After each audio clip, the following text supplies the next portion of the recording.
passé mon bac et après j'ai fait un BTS comptabilité. J'ai travaillé 2 ans en cabinet d'expertise comptable. Après, j'ai intégré un cabinet médical dans lequel je m'occupais de la gestion. Et j'y suis restée 19 ans. Mais au bout de 15-16 ans, j'avais un peu fait le tour de mon travail, pas d'évolution possible. J'avais 43 ans et donc j'avais un besoin de changement. Mais j'avais soit le choix de chercher un autre travail dans la comptabilité, soit de faire autre chose. Et en réfléchissant, en discutant avec ma famille, je me suis rendu compte que la compta, la gestion, c'était plus du tout mon truc, qu'il fallait que je ne sois plus derrière un bureau, que j'avais besoin que ça bouge. Je savais que je ne voulais plus rester dans la compta, la gestion, mais je ne savais pas trop ce que je voulais faire. Je voulais juste que ça bouge. Et je m'en rendais compte parce que je prenais plus de plaisir dans mon travail.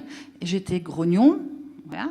Donc, c'est justement le déclic s'est produit quand le cabinet médical dans lequel je travaillais a fait un partenariat avec une école pour enfants autistes sur Colmar. Et là, donc, les enfants venaient au cabinet pour se faire soigner. Et ils étaient accompagnés par des aides médico-psychologiques et par des éducateurs. Et c'est en discutant avec ces gens-là que j'ai dit, c'est ça que je veux faire. C'est en rencontrant ces gens et en étant en contact de ces enfants que j'ai dit, ben voilà, c'est ça que je veux faire, je veux devenir éducatrice. Donc je me suis renseignée, donc j'ai discuté avec ces gens, avec ces professionnels. J'ai fait des recherches sur Internet. J'ai été dans un CIO. Et plus j'avançais dans mes recherches, plus j'avais envie de faire ça. J'en ai parlé avec mon mari et mes enfants, qui m'ont dit, ben écoute, si tu retournes à l'école, ben tu seras comme nous, tu auras des devoirs à faire tous les soirs. Hein, donc, mais on te soutiendra, maman. Je me suis posé plein de questions parce que c'est quand même chambouler la vie de la famille, c'est chambouler ma vie mais celle de mon mari et de mes filles. J'avais des horaires stables donc j'étais disponible pour elles. Et puis quand je rentrais chez moi, je pouvais m'occuper de ma famille, de ma maison. Là, si je retournais à l'école, le soir c'était les bouquins, c'était les cours.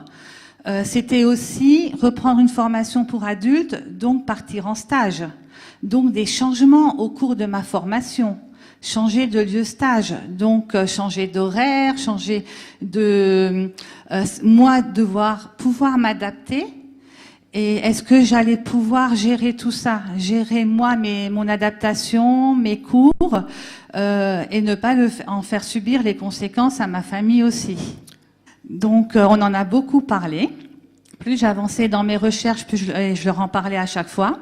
Et donc, ce que j'ai fait, c'est que j'ai demandé un entretien à mon directeur des ressources humaines, qui m'a mis en contact avec l'organisme qui s'occupe des formations et qui pouvait me financer ma formation. Et j'ai fait donc une demande de congé individuel de formation. C'est-à-dire que je m'absentais de mon travail pour aller suivre une formation pendant 1 année. Donc je suis partie, en me posant plein de questions dans mes inquiétudes, j'ai quand même décidé de partir que pour 1 an de formation, c'est-à-dire pour le diplôme d'aide médico-psychologique, qui est le premier échelon. Je me suis dit, je fais déjà cette année-là, je regarde comment ça se passe. Si j'arrive à tout gérer, si j'arrive aussi à 44 ans à me remettre dans les cours, à travailler correctement, à avoir la mémoire qu'il fallait, et après on verra. Et en fait, j'ai eu donc l'autorisation de mon employeur pour faire cette formation, j'ai eu le financement, et donc en mai 2016, je suis rentrée à l'Institut de formation de Colmar, et je me suis retrouvée en classe avec 27 autres personnes. Il y avait des personnes de 20 ans et il y avait des personnes de 49 ans. Ce qui est très rassurant parce qu'on se dit qu'on n'est pas seul dans ce cas-là, qu'il y a plein de gens finalement qui changent de métier à un moment donné.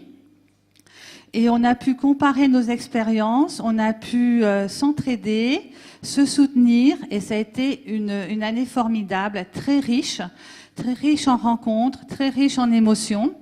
Et c'est une année qui est passée finalement très vite. Bon, c'est clair que des fois, quand on me disait à la maison, on va faire un cinéma dimanche, je disais non, j'ai du boulot, faut que je révise. Allez-y avec papa. Mais après, on est content de l'avoir fait, parce que quand en mai 2017, j'ai eu mon diplôme d'aide médico-psychologique, ben j'étais fière. J'étais fière d'avoir franchi le pas et d'avoir fait quelques sacrifices. Les stages que j'ai faits pendant ma formation m'ont plu. Donc, depuis que je suis diplômée, je travaille dans un institut médico-éducatif pour enfants autistes et trisomiques. Et ça fait 1 an que j'y suis. Ça me plaît, je suis épanouie, j'ai retrouvé un équilibre et surtout, j'envisage de continuer. Je vais sûrement refaire une rentrée en formation en septembre 2018 pour passer à l'échelon au-dessus en tant qu'éducateur. En fait, en tant que maman, on se dit qu'il y a toujours quelque chose à faire à la maison pour les enfants et il faut qu'on change nos habitudes en se disant bah tant pis, si aujourd'hui je fais pas un gâteau pour le goûter, c'est pas grave, je vais me mettre dans les bouquins. Donc oui, ça a été un travail sur moi, ça c'est clair. Changer mes priorités.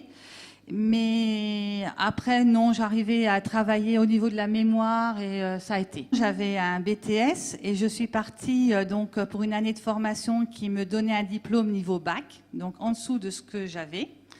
Mais je me suis dit, je préfère faire une seule année pour voir si j'arrive, si ça me plaît vraiment, si j'arrive à tout gérer, et puis après on verra.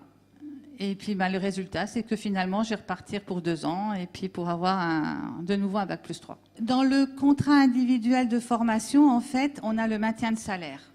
Il faut le savoir, en fait, votre employeur vous donne l'autorisation de vous absenter pour aller en formation, mais il continue à vous verser votre salaire tous les mois et il se le fait rembourser par le FONGECIF.